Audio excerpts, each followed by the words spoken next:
میں نے وزارت کے سامنے سورت کی مجلس کے لیے عنوان کلام کے طور پر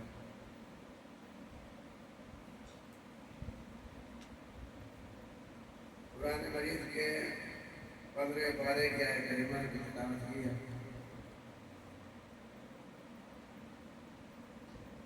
جو سورہ بنی اسرائیل کی ایک آیت ہے جس میں ارشاد ہوتا ہے وَلَقَدْ كَرَّمْنَا بَنِي آدَمَ کہ ہم نے بنی آدم کو بزرگی عطا کی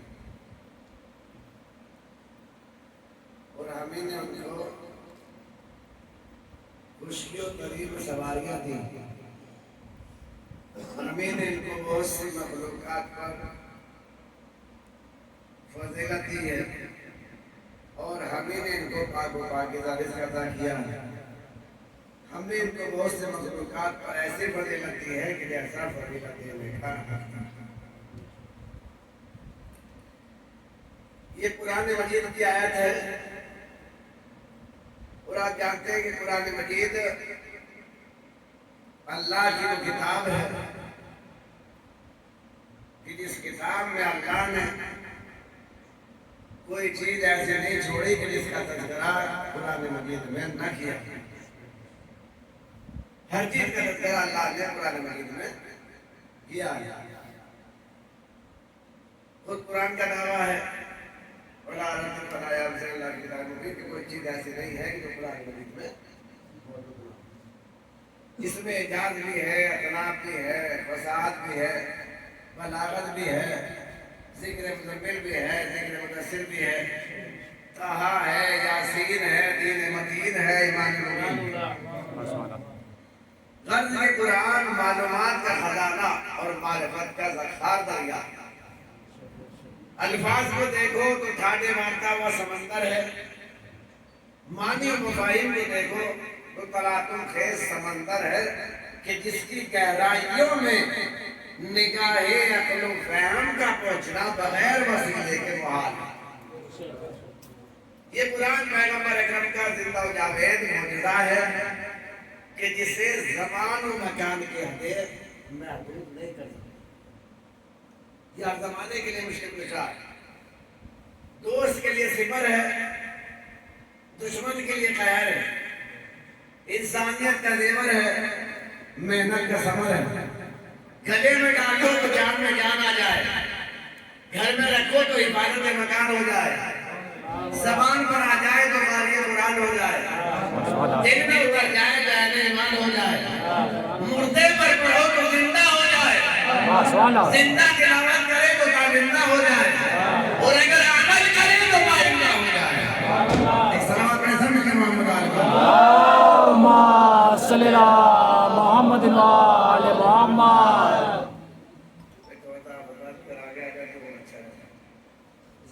سامنے کی ہوتی ہے، میں سمجھنا میں ادھر دیکھوں یا ادھر دیکھوں، اللهم صل على محمد وآل محمد یا علی یا علی یا علی اللهم صل على محمد وآل محمد. قرآن مجید وہ کتاب ہے خدا مند عالم جس کو دولت اسلام ملے اور علم قرآن عطا فرمائے اور پھر وہ فقر فاقے کی شکایت کرے تو خدا مند عالم روز محشر اس کی پیشانی پر فقر و فاقہ کرے گا. آج بھی قرآن کی تلاوت سے آنکھوں میں نور اور دل کو سکون حاصل ہو سکتا ہے. تو اسی قرآن میں خدا مند عالم نے جہاں اور بہت سی چیزوں کا تذکرہ کیا ہے وہیں پر خدا مند عالم ارشاد فرما رہا ہے انسانیت کی تخلیق کا سلسلہ کا ذکر کرتے ہوئے کہ ہم نے بنی آدم کو لڑکی عطا کی. ترجمہ مطلب نے سمجھ فرمایا یہ قرآن کی آیت کا ترجمہ ہوا تفسیر نہیں.